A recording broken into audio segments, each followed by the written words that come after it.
Hello student, यहाँ पर हम देखेंगे रिड्यूस्ड बूलियन फंक्शन को उसके कैनोनिकल फॉर्म में कैसे कन्वर्ट करते हैं।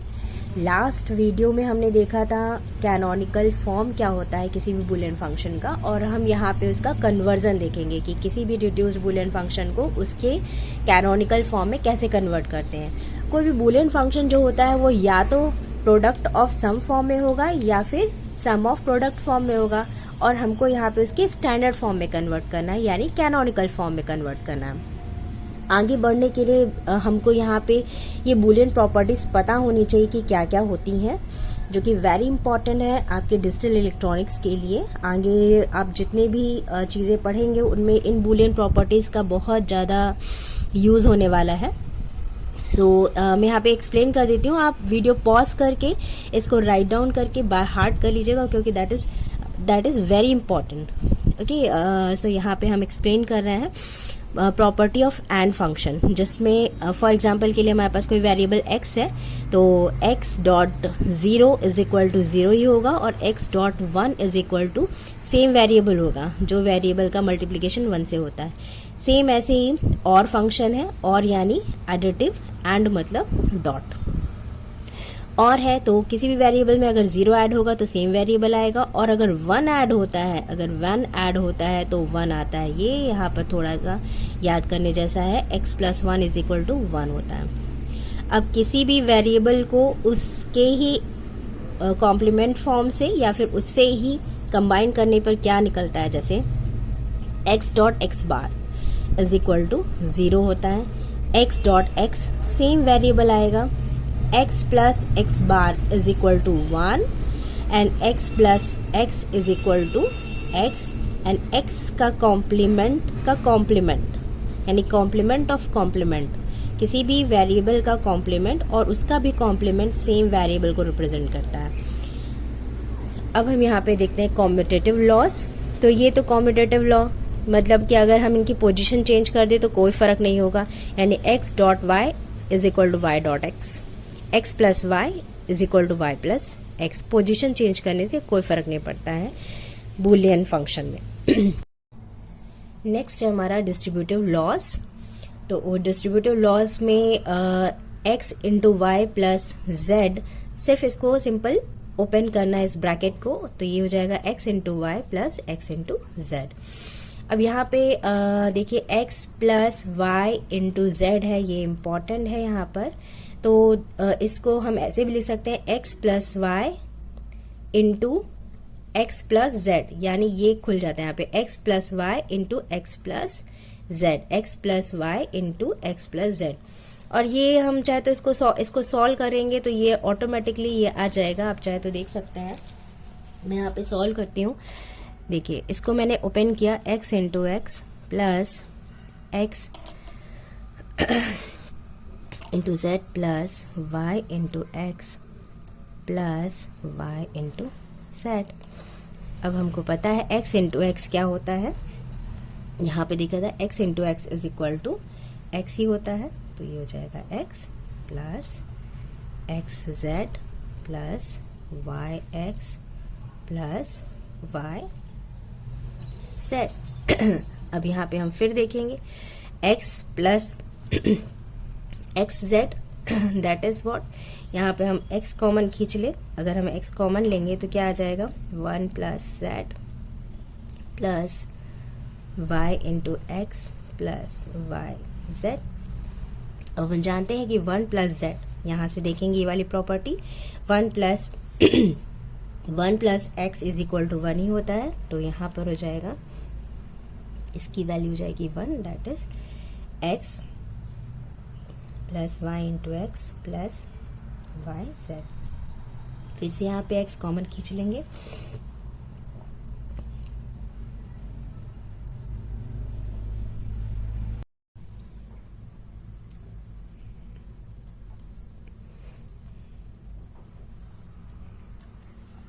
सेम चीज यहाँ पर एप्लीकेट हुई।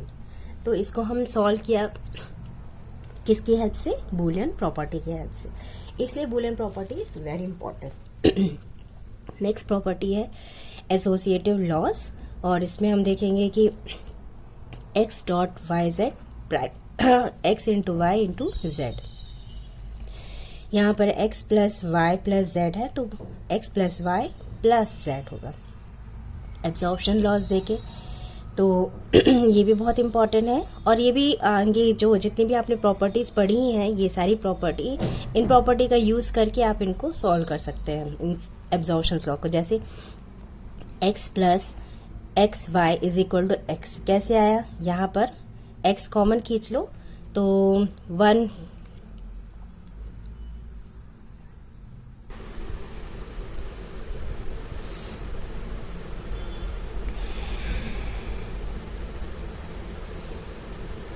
and again this is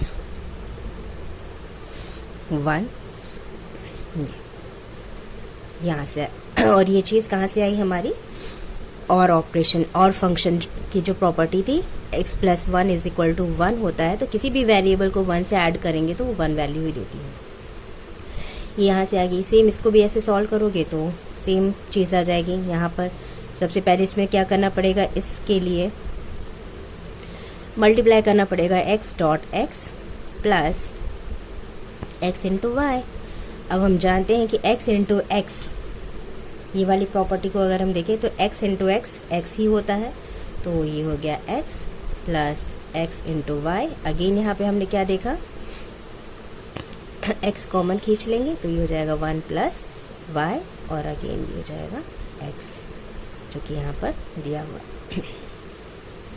same अब यहाँ पे ये चीज़ इम्पॉर्टेंट है, x plus x bar into y is equal to x plus y होता है। यदि किसी भी वेरिएबल को हम ऐड करते हैं उसी के कॉम्प्लीमेंट इंटू किसी दूसरे वेरिएबल से तो x प्लस वाई आता है, यानी उसका कॉम्प्लीमेंट यहाँ पर रिमूव हो जाता है।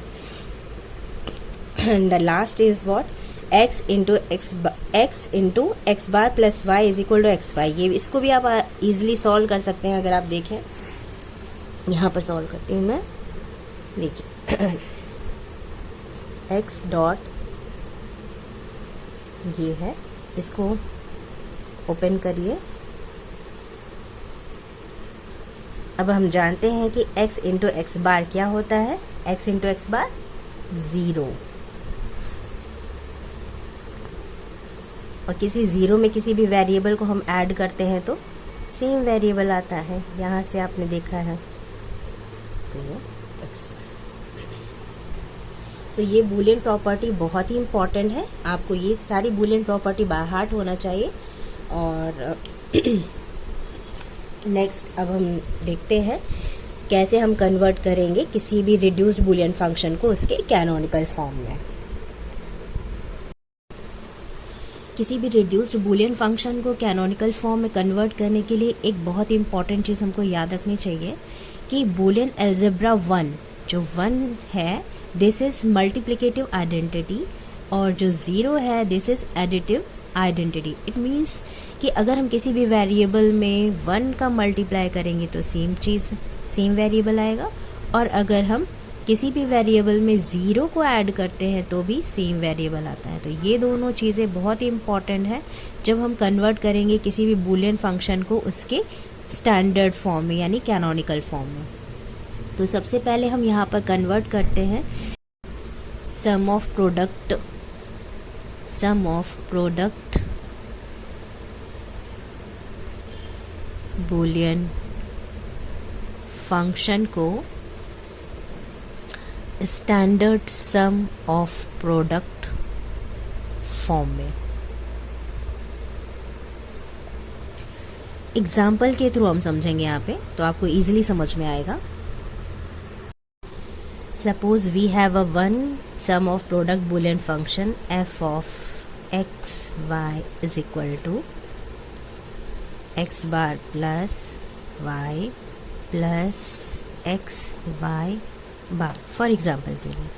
तो यहाँ पर हम इसको ऐसे लिखेंगे x bar dot 1 plus y dot 1 plus x into y bar. 1 यहाँ पे हमने इसलिए लिखा है क्योंकि अभी मैंने आपको बताया था कि 1 जो होता है वो मल्टीप्लिकेटिव आइडेंटिटी होता है, यानी किसी भी वेरिएबल में अगर हम 1 का मल्टीप्लाई करेंगे तो सेम वेरिएबल आता है। प्रीवियस स्लाइड्स में हमने देखा था प्रॉपर्टी में, ठीक है। तो अब हम यहाँ पर देखेंगे कि हमको अगर स्टैंडर्ड फॉर्म में कन्वर्ट करना है तो इसके हर एक टर्म में, यानी ये जो बूलियन फंक्शन है इसमें कितने टर्म्स प्रेजेंट है, कितने मिन टर्म्स प्रेजेंट है, 1, 2 और 3। ये तीनों ही मिन टर्म्स में क्या दोनों ही वेरिएबल प्रेजेंट है जो फंक्शन में है। फंक्शन कितने वेरिएबल का है, 2 वेरिएबल का, x और y। लेकिन यहाँ पर सिर्फ एक ही वेरिएबल है x, y एब्सेंट है। यहाँ पर y है लेकिन x एब्सेंट है, और यहाँ पर दोनों ही प्रेजेंट है।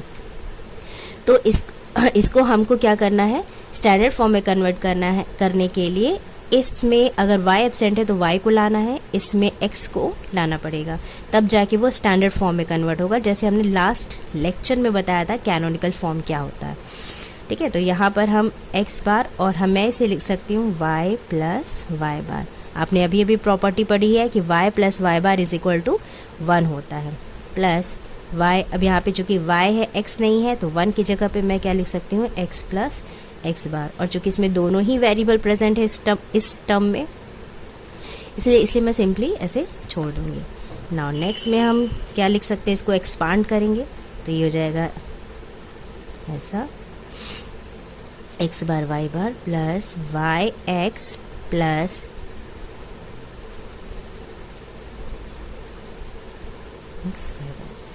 ये हमने एक्सपांड कर दिया। अब हम यहाँ पर चेक करेंगे कि कोई भी टर्म रिपीट हो रहा है क्या, तो हम देखेंगे कि ये और ये टर्म जो है वो रिपीट हो रहा है, तो इनमें से कोई एक ही टर्म लिखेंगे। वैसे भी आपको पता है कि एक प्रॉपर्टी अभी आपने पढ़ी है कि x plus x is equal to x ही होता है।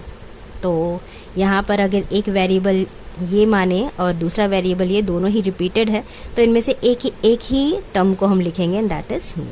And next x bar y bar plus y x plus x y bar, कोई दूसरा टर्म रिपीट यहाँ पर नहीं है। तो ये हो गया हमारा फंक्शन एक्स वाई का, सॉरी कैपिटल है, तो ये कहलाएगा हमारा standard sum of product form. क्यों standard sum of product form कहलाएगा, क्योंकि ये फंक्शन जो है वो 2 वेरिएबल का है x और y, और इसके हर एक टर्म में दोनों ही वेरिएबल प्रेजेंट है, इसलिए ये कहलाएगा स्टैंडर्ड सम ऑफ प्रोडक्ट। जबकि ये जो है वो कहलाएगा reduced sum of product, reduced sum of product function.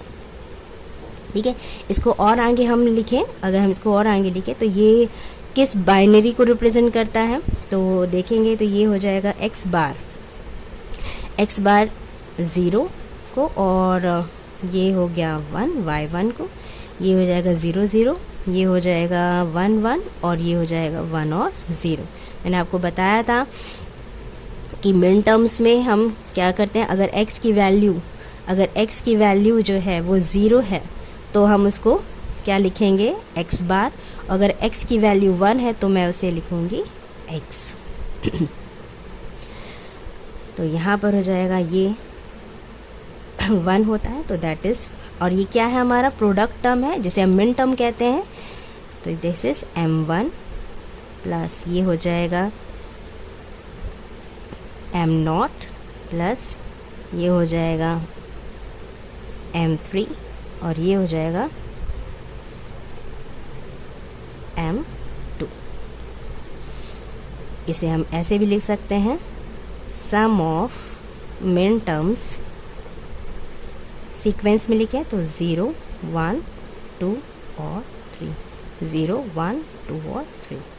तो this is the function of x and y। ये standard sum of product function हो गया आपका।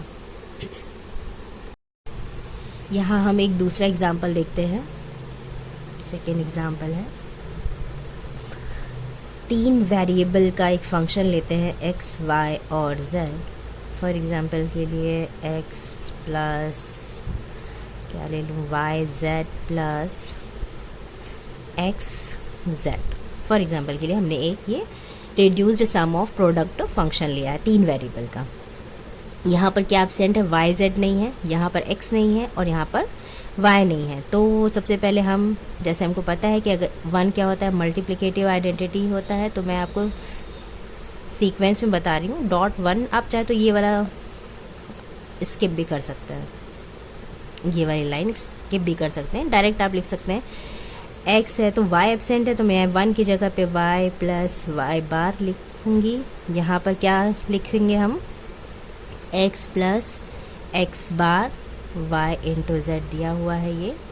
यहाँ पर क्या मिसिंग है, हमारा y मिसिंग है, तो y plus y bar into x z. अब इसको एक्सपांड करिए, x y plus x y bar plus x y z plus x bar y z plus y x z plus y bar x z. ना अब यहाँ पर फिर से हम देखेंगे क्या क्या टर्म एब्सेंट है। अब यहाँ पे क्या, इस टर्म में क्या वेरिएबल एब्सेंट है, कौन सा वेरिएबल एब्सेंट है, z। इसमें भी z, इसमें तो तीनों ही प्रेजेंट है, तीनों प्रेजेंट है तीनों, और इसमें भी तीनों ही टर्म्स प्रेजेंट हैं। तो यहाँ पर और एक और चीज़ देखने जैसी है, यहाँ पर हम देखेंगे कोई भी टर्म रिपीट तो नहीं है, तो देखेंगे यहाँ पे एक्स वाई जेड, और ये देखिए एक्स वाई जेड, ये टर्म और ये टर्म्स जो है वो दोनों ही रिपीटेड फॉर्म में हैं। तो हम क्या करेंगे, इन दोनों में से कोई एक टर्म को ही लिखेंगे, एक स्किप कर देंगे। यहाँ पर ये डिफरेंट है और ये डिफरेंट है, तो यहाँ पर क्या एब्सेंट है, z, तो इसको भी साथ साथ में लिखते जाएंगे, एक्स वाई। यहाँ पे 1 का मल्टीप्लाई करेंगे तो कोई फ़र्क नहीं होगा, और उस 1 की जगह पे हम डायरेक्ट लिख रहे हैं z plus z bar plus x y bar z plus z bar, और यहाँ पर एक्स वाई जेड, ये हो जाएगा x bar y z plus y bar x z. अब इसको भी एक्सपांड करिए, x y z plus x y z bar plus, sequence में लिखेंगे तो ज़्यादा सही होगा, जैसे एक्स वाई बार जेड की जगह आप सीक्वेंस में लिखिए, जैसे एक्स वाई बार जेड, चूँकि तो सीक्वेंस में है एक्स वाई जेड, और यहाँ पे लिखिए x y bar z bar plus x y z plus x bar y z, और इसको सीक्वेंस में कर दीजिए एक्स वाई बार और जेड। अब फिर से हम यहाँ पे चेक करेंगे कि कोई भी टर्म रिपीट है कि यहाँ पर नहीं है, तो देखेंगे एक्स वाई जेड यहाँ पर भी है, यहाँ पर भी है, 2 बार एक्स वाई जेड आया है, तो इनमें से किसी एक ही एक्स वाई जेड को लिखेंगे, एक्स वाई जेड, इन दोनों टर्म्स में से किसी एक टर्म को लिखा। नेक्स्ट इसको चेक करेंगे क्या ये भी रिपीटेड है, एक्स वाई जेड बार, ये नहीं है, एक्स वाई जेड बार कहीं भी ऐसा नहीं है, तो ये रिपीटेड नहीं है, x y z bar plus x y bar Z, ये रिपीटेड है क्या, हाँ यहाँ पे एक्स वाई बार जेड और एक्स वाई बार जेड, तो इसको एक ही बार लिखा मैंने एक्स वाई बार जेड, इसको हम हटा देंगे, plus x y bar z बार, क्या ये रिपीट है एक्स वाई बार जेड बार, नहीं है, प्लस ये तो हमने एक बार लिख चुके हैं, और ये हो जाएगा एक्स बार वाई जेड। तो इस प्रकार से ये एक इक्वेशन बन गई। अब हम इसको बाइनरी, तो ये वैसे आप यहाँ पे भी ख़त्म कर सकते हैं, this is the standard sum of product, this is standard sum of product, क्योंकि इसके हर एक टर्म में तीनों ही वेरिएबल प्रेजेंट है, x y z x y z x y z x y z और एक्स वाई जेड, तीनों ही वेरिएबल प्रेजेंट है, तो इसलिए ये कहलाएगी, ये फंक्शन कहलाएगा हमारा f of x y z, ये कहलाएगा स्टैंडर्ड सम ऑफ प्रोडक्ट। इसको और सिंप्लीफाई आप कर सकते हैं। अब आप ये क्या है एक्स वाई जेड, तो चूँकि बार नहीं है तो मैं इसे 1 कंसीडर करूँगी, 1 1 1, ये 1 1 0 1 0 1 1 0 0, और ये हो जाएगा 0 1 1। तो ये 1 1 1 किसको रिप्रेजेंट करता है, बाइनरी 7 को, और चूंकि ये क्या है मिन टर्म यानी प्रोडक्ट टर्म है, इसलिए इसको हम किससे रिप्रेजेंट करेंगे, स्मॉल m से, तो ये हो जाएगा m7 प्लस ये कहलाएगा हमारा m6 प्लस ये हमारा कौन सा टर्म कहलाएगा, m5 plus M4 plus M3। ये कहाँ से आया, ये बाइनरी, ये वैल्यूज़ आपको पता है कि बाइनरी में इसको हम 4 को होता है 4 लिखते हैं, ये 3 होता है, ये 5 है, 6 है और ये 7।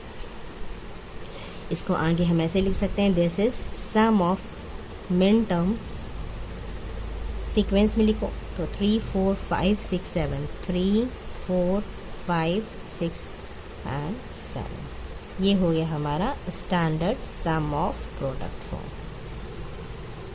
यहाँ पे हमेशा याद रखना, मैंने लास्ट लेक्चर में भी आपको बताया था, ये हमेशा याद रखना कि अगर मेरे पास x और y 2 वेरिएबल हैं या 3 वेरिएबल, कितने भी वेरिएबल, मतलब अल्टीमेटली ये है कि जब भी किसी भी वेरिएबल की 0 वैल्यू होती है तो मैं उसे लिखूंगी x बार, और अगर उस वेरिएबल की वैल्यू अगर होती है 1 तो मैं उसे लिखूंगी x। ये किसके लिए है, मिन टर्म्स के लिए। ये किसके लिए है, मिन टर्म्स। ये मिन टर्म्स यानी प्रोडक्ट टर्म्स के लिए है। प्रोडक्ट टर्म्स के लिए ये रहता है। और सम टर्म्स के लिए आगे हम बताया था मैंने लास्ट कि अगर मेरे पास कोई वेरिएबल x है, अगर उस वेरिएबल की वैल्यू 0 है तो मैं उसे लिखती हूँ x, और 1 है तो मैं उसे लिखती हूँ x बार। ये किसके लिए है, मैक्स टर्म के लिए है। किसके लिए है, ये मैक्स टर्म के लिए है, यानी सम टर्म्स के लिए। ओके, तो ये हमने यहाँ पे 2 एग्जांपल दिए किसके, रिड्यूस्ड सम ऑफ प्रोडक्ट को कैसे standard sum of product form में कन्वर्ट करना है। अब हम नेक्स्ट एग्जांपल में देखते हैं कि रिड्यूस्ड प्रोडक्ट ऑफ सम को कैसे स्टैंडर्ड प्रोडक्ट ऑफ सम में कन्वर्ट करना है। यहाँ एक एग्जांपल लेते हैं reduced product of sum function का। फॉर एग्जांपल के लिए f ऑफ 3 वेरिएबल का लेते हैं, x y z is equal to x plus y into y bar plus z। ये क्या है, ये दोनों टर्म्स जो हैं वो कौन से टर्म्स हैं, सम टर्म्स, जिसे हम क्या कहते हैं, मैक्स टर्म्स। ये क्या कहलाते हैं, हमारे मैक्स टर्म्स। ये पहला मैक्स टर्म है और ये दूसरा। 2 मैक्स टर्म का एक फंक्शन है x y z, 3 वेरिएबल है इसमें। इसको ये किस फॉर्म में है, रिड्यूस्ड फॉर्म में है। जैसे हम जानते हैं कि इसके मैक्स टर्म में तीनों ही वेरिएबल जो फंक्शन में प्रेजेंट है वो नहीं है। जैसे x y z 3 वेरिएबल का फंक्शन है तो यहाँ पर x y ही प्रेजेंट है, z एब्सेंट है। यहाँ पर x एब्सेंट है और y और z प्रेजेंट है। तो इसको हमको स्टैंडर्ड फॉर्म में कन्वर्ट करना है। मिन टर्म में हमने देखा था कि वहाँ पर हम 1 जो है वो मल्टीप्लाई कर रहे थे। क्यों मल्टीप्लाई कर रहे थे, क्योंकि वो प्रोडक्ट टर्म था, इसलिए जैसे कोई फॉर एग्जांपल के लिए कोई एक प्रोडक्ट टर्म है x y बार, तो यहाँ पे क्या होता है, प्रोडक्ट होता है, इसलिए हम इसमें 1 का मल्टीप्लाई करते थे। मल्टीप्लिकेटिव आइडेंटिटी 1 यूज़ करते थे, क्योंकि 1 का मल्टीप्लाई करने से कोई फ़र्क नहीं पड़ता था। यहाँ पर हम 1 का मल्टीप्लाई नहीं करेंगे, यहाँ पर हम 0 को सम करेंगे। क्यों, क्योंकि हम जानते हैं कि किसी भी वेरिएबल में अगर हम 0 ऐड करते हैं तो वही वेरिएबल आता है। हम ऐड इसलिए कर रहे हैं क्योंकि ये हमारा सम टर्म्स है, यानी मैक्स टर्म है, और मैक्स टर्म में सारे वेरिएबल जो है वो एडिटिव फॉर्म में होता है। जबकि मिन टर्म में जितने भी वेरिएबल होते हैं वो प्रोडक्ट फॉर्म में होते हैं, इसलिए उसे हम प्रोडक्ट टर्म कहते हैं। और ये क्या, कौन सा टर्म है, सम टर्म्स यानी मैक्स टर्म। तो यहाँ पर हमको क्या करना पड़ेगा, हमको 0 ऐड करना पड़ेगा, और हम 0 ही ऐड कर सकते हैं क्योंकि 0 ऐड करने से वेरिएबल में कोई फ़र्क नहीं पड़ता है। अब इसे मैं लिख सकती हूँ x plus y plus 0 into y bar plus z plus 0, कोई फ़र्क नहीं पड़ेगा। नेक्स्ट यहाँ इस टर्म में कौन सा वेरिएबल एब्सेंट है, z, तो मैं इसे लिख सकती हूँ x प्लस वाई प्लस 0 को रिप्लेस कर सकते हैं z बार डॉट z से, into y bar plus z, और यहाँ पे 0 किससे रिप्लेस हो सकता है, x डॉट एक्स बार से, क्योंकि हम जानते हैं कि क्या x dot x bar is equal to 0 होता है। किसी भी वेरिएबल को उसके कॉम्प्लीमेंट के साथ मल्टीप्लाई करने पे हमको क्या मिलता है, 0। ये प्रॉपर्टी हम ऑलरेडी पढ़ चुके हैं लास्ट स्लाइड्स में, तो वही प्रॉपर्टी यहाँ पर हमने यूज़ की है। और यहाँ पे हमने z इसलिए लिया है क्योंकि इस प्रोडक्ट टर्म में z एब्सेंट है, इसलिए z, और इस प्रोडक्ट टर्म में x एब्सेंट है, इसलिए x डॉट एक्स बार लिया है।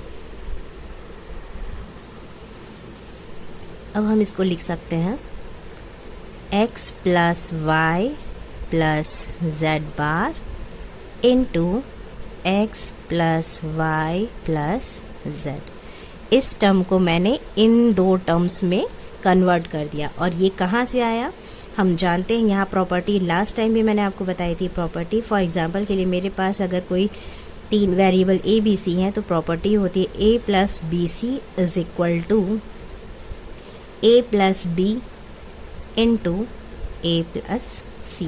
ये प्रॉपर्टी हमने लास्ट स्लाइड में भी देखी थी, तो वही चीज़ यहाँ पर हमने अप्लाई किया है। जैसे कि यहाँ पर अगर मैं इसको a मान लूँ, इसको अगर मैंने a मान लूँ और इस वाले वेरिएबल को b और इस वाले वेरिएबल को c, तो ये हो जाएगा a plus B into A plus C, यानी x ये हो गया a plus B into A plus C. C क्या है z और b क्या है z बार और a क्या है x प्लस वाई।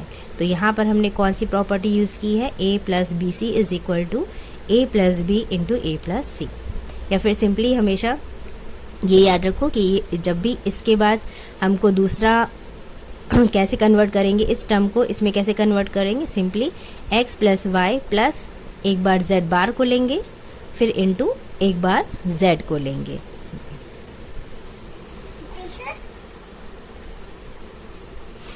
यहाँ पे हम क्या लिखेंगे, y bar plus z plus x into y bar plus z plus x बार।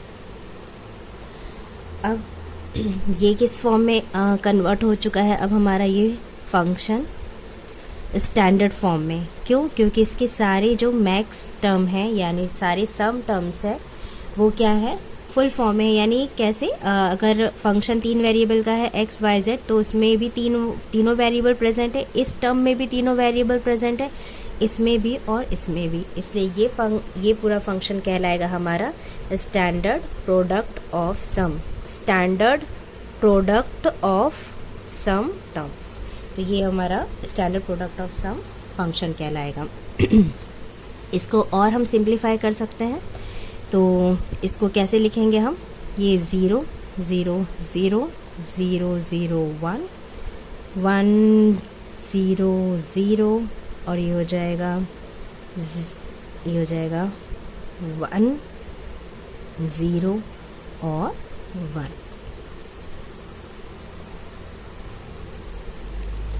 मैक्स टर्म में अगर किसी वेरिएबल की वैल्यू 0 होती है तो हम उसे लिखते हैं x। अगर x वेरिएबल की वैल्यू 0 है तो वो x, और अगर उस वेरिएबल की वैल्यू 1 है तो x बार कहलाएगा। ये किसके लिए है, मैक्स टर्म्स के लिए है। इसलिए मैंने जब x है तो मैंने इसको 0 से, जब x है तो मैंने इसको 0 से रिप्लेस किया है। y है तो 0, z है तो 0, z बार है तो 1। ये जो बाइनरी नंबर है वो किस डेसिमल को रिप्रेजेंट करता है, 0 डेसिमल नंबर को, ये 1 डेसिमल नंबर को, और ये यहाँ पर देखिए, इसीलिए मैं हमेशा कहती हूँ सीक्वेंस में लिखना चाहिए। अब यहाँ पे y बार z x है, जबकि सीक्वेंस कैसा होता है x y z। तो सबसे इजी तरीका है कि पहले आप इसको सीक्वेंस में कन्वर्ट कर लो। यहाँ पे मैं सीक्वेंस में कन्वर्ट कर दे रही हूँ, ये तो ऑलरेडी सीक्वेंस में है, x plus y plus z। अगर आप सीक्वेंस में कन्वर्ट नहीं करेंगे तो आप गलत डेसिमल वैल्यू रख सकते हैं। तो यहाँ पर x plus z plus x के बाद आएगा y, x plus y bar plus z into x bar plus y bar plus z। ये हो गया 0 0 0 0 0 1 0 1 0 1 1 0। तो ये रिप्रेजेंट कर ये किस को रिप्रेजेंट करेगा? 0 डेसिमल नंबर। ये बाइनरी नंबर जो है वो 1 डेसिमल नंबर को रिप्रेजेंट कर रहा है, ये 2 को और ये 6 को। चूँकि ये कौन से टर्म्स हैं? सम टर्म्स है, इसलिए हम इसे कैपिटल M से रिप्रेजेंट करेंगे और उसके सबस्क्रिप्ट में क्या लिखेंगे? Decimal number. जैसे ये 0 यहाँ पर हो जाएगा M1, M2 और M6। याद रखिएगा मैंने यहाँ पे डॉट लगाया है। ये इसको हम लिख सकते हैं, प्रोडक्ट के लिए हमेशा पाई यूज़ किया जाता है। प्रोडक्ट ऑफ मैक्स टर्म और कौन कौन से सीक्वेंस में लिखेंगे? 0 1 2 और 6। ये हो गया आपका standard product of sum function x y z। यहाँ पर हम एक और एग्जाम्पल लेते हैं। सेकेंड एग्जाम्पल है इसी का reduced product of sum function का 3 वेरिएबल का फिर से ले रहे हैं x y z। Suppose x plus y into z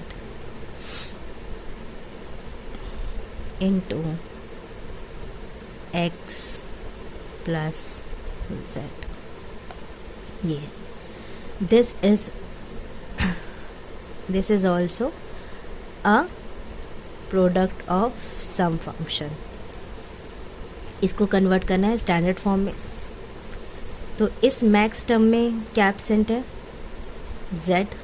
इसमें x और y दोनों ही एब्सेंट है और इसमें y एब्सेंट है। तो सबसे पहले एडिटिव प्रॉपर्टी यूज़ करेंगे। जैसे हमको पता है कि मैक्स टर्म में सम टर्म है, इसलिए एडिटिव प्रॉपर्टी जो होती है वो यूज़ होती है।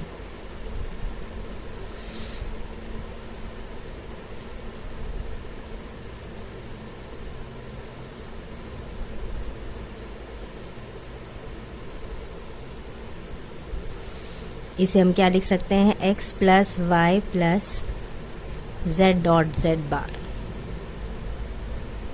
ये हो जाएगा, इसे मैं लिख सकती हूँ 0 को मैं पहले रिप्लेस कर रही हूँ x डॉट x बार से और plus z। x plus z plus 0 replace हो जाएगा y डॉट y बार से। जैसे मैंने बताया था प्रॉपर्टी आपको, यहाँ पर a plus b c is equal to होता है a plus B into a plus c. Ultimately ये जो है वो स्प्लिट हो जाता है, a प्लस बी, एक बार b a के साथ आएगा, फिर इंटू a के साथ एक बार c आएगा। यहाँ पे जैसे ये है तो एक बार z और एक बार z bar. x plus y plus z into x plus y plus z bar. Same यहाँ पर x plus z into x bar plus z। Same यहाँ पर x plus z plus y into x plus z plus y bar. ना यहाँ से start करते हैं space के लिए x y z, फिर ये हो जाएगा x plus y plus z bar. ये दोनों टर्म तो मैक्स टर्म बन चुके हैं, स्टैंडर्ड मैक्स टर्म बन चुके हैं। अब इसमें क्या एब्सेंट है? y, तो मैं इसे लिख सकती हूँ x plus y dot y bar plus z। और यहाँ पर फिर से लिख सकते हैं x बार प्लस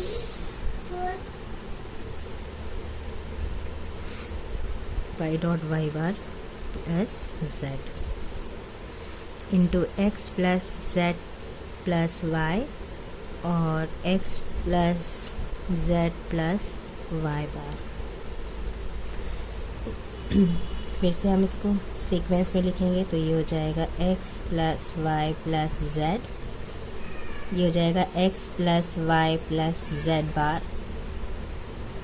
फिर से हमको इसको स्प्लिट करना पड़ेगा प्रॉपर्टी यूज़ करके, x plus y plus z और x plus y bar plus z। यहाँ पर हमको फिर से करना पड़ेगा इसको x bar plus y plus z, और ये हो जाएगा x bar plus y bar plus z। इसको सीक्वेंस में लिखो x plus y plus z, और इसको भी सीक्वेंस में लिखो x plus y bar plus z।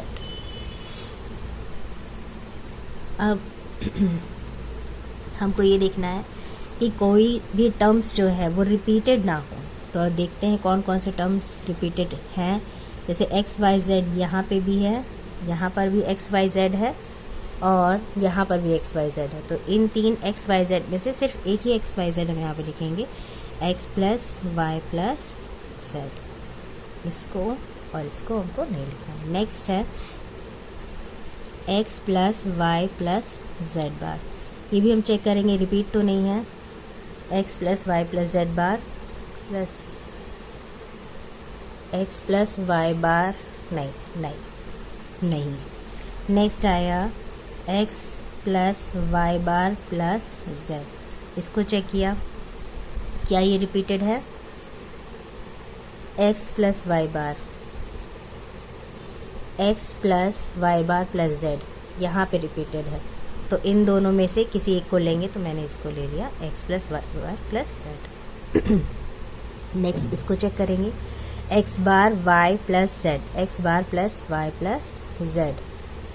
तो रिपीटेड नहीं है, इसको लिखेंगे x bar plus y plus z। इस वाले टर्म्स को देखेंगे तो ये भी रिपीटेड नहीं है, बाकी तो नहीं। तो जो भी टर्म रिपीटेड होते हैं उनमें से सिर्फ एक ही टर्म्स को लिखते हैं। और ये आपको पता है ये कहाँ से आता है? प्रॉपर्टी से। तो मैंने आपको बताया था कि x plus x is equal to x ही होता है। किसी भी वेरिएबल में सेम वेरिएबल को हम ऐड करेंगे तो वही वेरिएबल आता है। तो अगर हमारे पास 3 वेरिएबल है तो भी वही आएगा। इसलिए हमने अगर तीन बार रिपीट हो रहा है तो भी हम एक बार ही इसको लिखेंगे। तो ये हमारा कहलाएगा this is standard product of sum function. इसको और सिंप्लीफाई करें तो मैक्स टर्म में हमको पता है कि अगर कॉम्प्लीमेंट नहीं है तो मैं उसे लिखूंगी 0 0 0 0 0, कॉम्प्लीमेंट को 1 0 1 0 1 0 0 1 1 0। ये बाइनरी नंबर जो है वो किस डेसिमल को रिप्रेजेंट करता है? 0 को, ये 1 को, 2 को, 4 को, और ये 6 को। यहाँ पर तो मैक्स टर्म है इसलिए मैंने कैपिटल में लिखा है m0 into m1 into m2 m4 dot m6। और मैं ऐसे लिख सकती हूँ product of max term 0 1 2 4 6। This is the standard product of sum function. तो होप आपको समझ में आया होगा कि reduced product of sum function क्या होते हैं, reduced sum of product function क्या होते हैं, और कैसे इनके कैनोनिकल फॉर्म में कन्वर्ट किया जाता है। तो